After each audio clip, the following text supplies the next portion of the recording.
South ఇండియాలోని అతి తక్కువ ధరలకి రత్నాలనందించే ఏకైక సంస్థ 6JVR.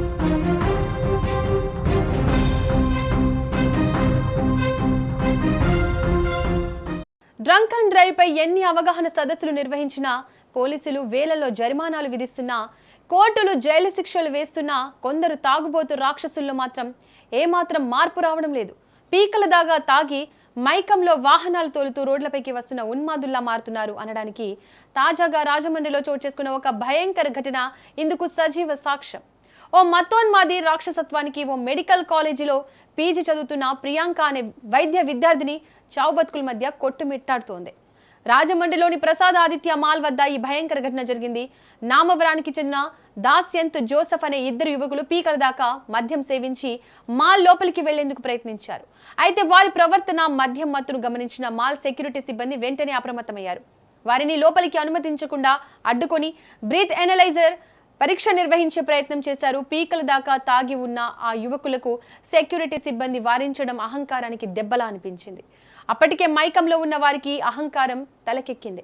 సెక్యూరిటీపై తీవ్ర కోపంతో రగిలిపోయిన ఆ ఉన్మాదులు తమ కారు ఎక్కి జెట్ స్పీడ్తో కారును బయటకు పోనిచ్చారు.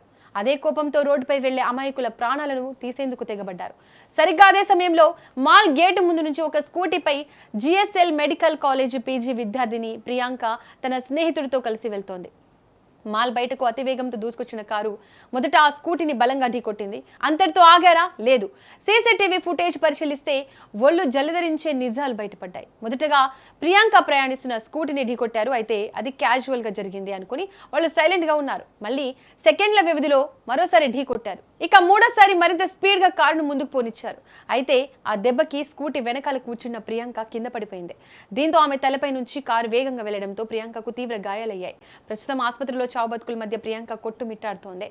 సంఘటన సమాచారం అందుకున్న ప్రకాష్ నగర్ పోలీసులు వెంటనే రంగంలోకి దిగారు. సీసీటీవీ దృశ్యాల ఆధారంగా విచారణ జరిపి కారు నడిపిన నిందితులను నామవరానికి చెందిన దాస్యంత్ మరియు జోసెఫ్ గా గుర్తించి అదుపులోకి తీసుకున్నారు.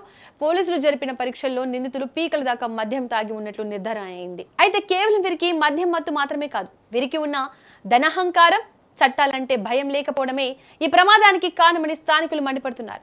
ఇప్పుడు ఈ ఘటనపై రాష్ట్ర వ్యాప్తంగా ఆగ్రహ జ్వాలలు వ్యక్తమవుతున్నాయి. సీసీటీవీ దృశ్యాల్లో క్లియర్ గా కనిపిస్తోంది. ఒక్కసారి కాదు, 2 సార్లు కాదు, ఏకంగా 3 సార్లు స్కూటీని ప్రియాంకను కారుతో ఢీకొట్టారు. కాబట్టి దీనికి కేవలం హిట్ అండ్ రన్ లేదా యాక్సిడెంట్ కేసుగా మాత్రమే పరిగణించకూడదని, నిందితులను కఠినంగా శిక్షించాలని డిమాండ్లు చేస్తున్నారు.